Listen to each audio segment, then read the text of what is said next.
Allison Pryor, and I teach acrylic paintings for the beginner, step by step in real time, so you can follow along with me. So now for the water, you can use a small fan brush, or you can use a flat brush. You have your water, it's pretty flat, just plain blue. So what you can do this time is pick up some of your blue, because we're going to the medium. We're doing medium. I'm going to lighten it up with a bit of white. So we're doing the medium value because we already have the first value done, the darkest value, and then we're just going to put on our medium value, and if that's too light we'll add some more blue because we just want to get that to come to life a little bit. There we go. But I'm still keeping some of the underpainting. See, it's going back and forth. Don't worry too much. And then we'll come down here and we'll add, don't want it too bright yet because we're doing our second value. So there's our second value. I found that second value wasn't bright enough, so I just brightened it up a little bit for you. Good. And then you take your same color, a little bit of a lighter blue, and come down here, and you don't want to lose your underpainting, so try not to use too much white. If you have to add a little more blue, just go ahead and do that. Let's see already how it's giving the water some interest. See,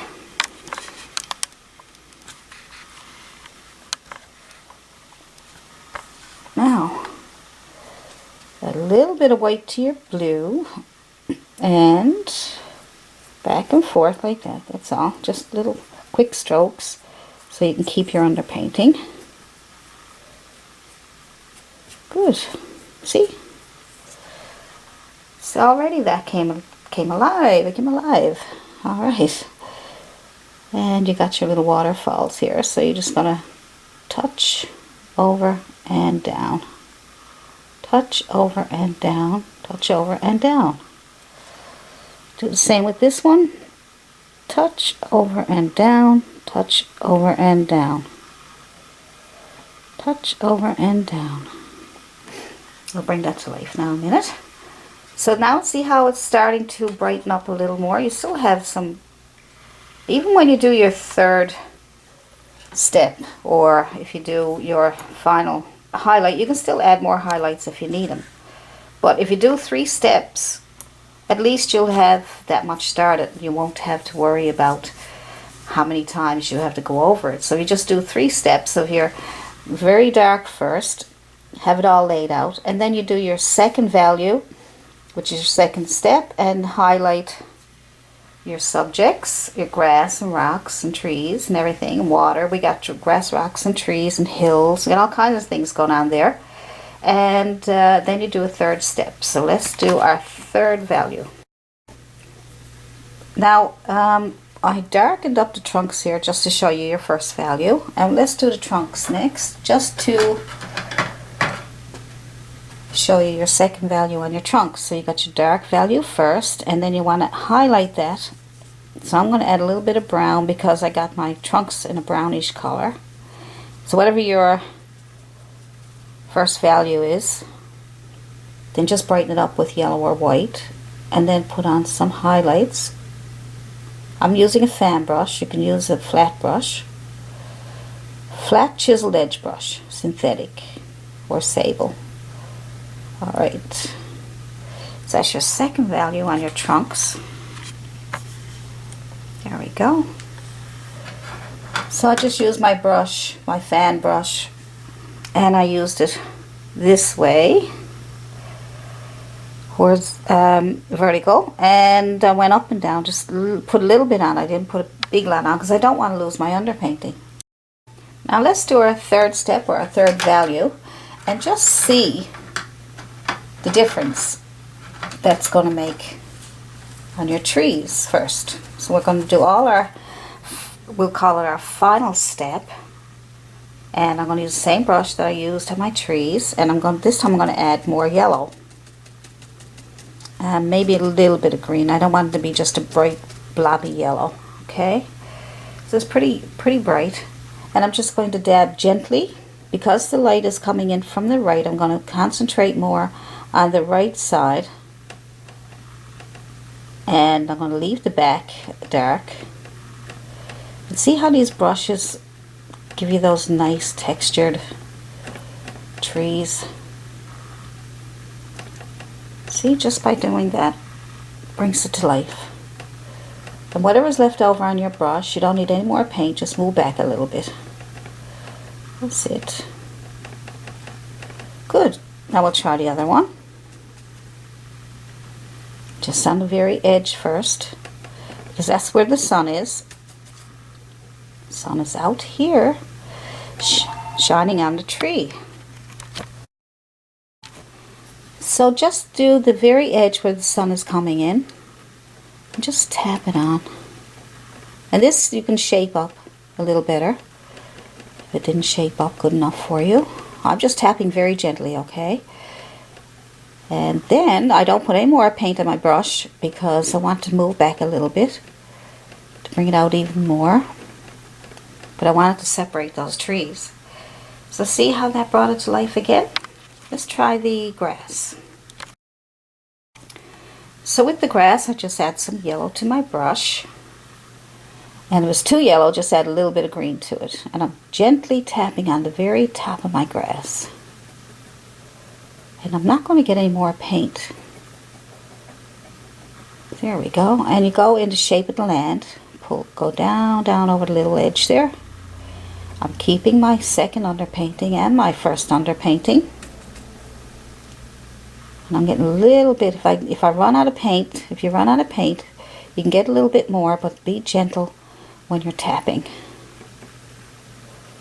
Because this is where so if you need more paint, like I say, you can get it, but try not to get too much, just a little tiny bit. And try different brushes. This one's great for texture. If you want a different look, then you can try a flat brush, but I find if I want to get my texture, I have to use these nice bristle brushes, okay? Now for this larger area of grass, I'm going to try my bigger 1-inch bristle brush that I've signed. If you want one of these brushes, you can just email me at allisonprior@yahoo.com, and I'll give you some information on these brushes. So I'm going to take this brush, and I added some yellow, and I'm going to tap. See how this brush separates the paint for you and gives you really nice texture. Good. These bristles open up really nice. Nice. Really gives a nice bright look. So if you don't want it too bright, you can always add a little more green. But don't forget to try to keep your underpainting.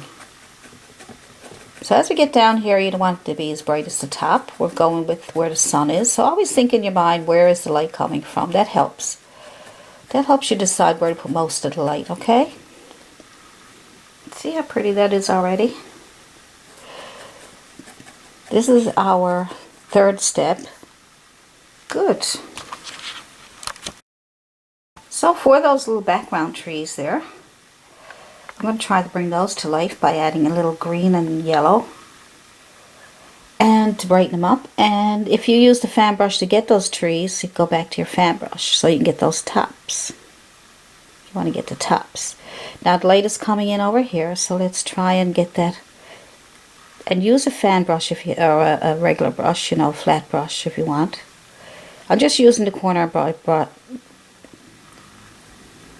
Stumble over my words.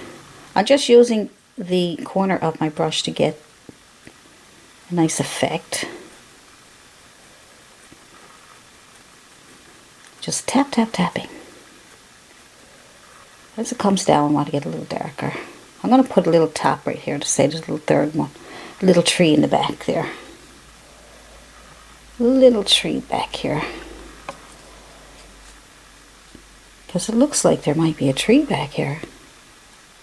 See, you can do all kinds of changes.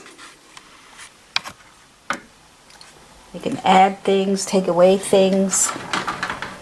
Once you got, the easiest way is to do your painting with all your darker colors just to get all your shapes in place, and then you do a second value, you'd lighten it all up, and then your third value, you do your highlights. So you get a little bit of, this one's probably going to be a little darker because it's hidden. I'm just going to add a little bit so you can see that there's a tree there. Just use the corner of your brush to get that shape. There we go. Good. Now, let's do our water again.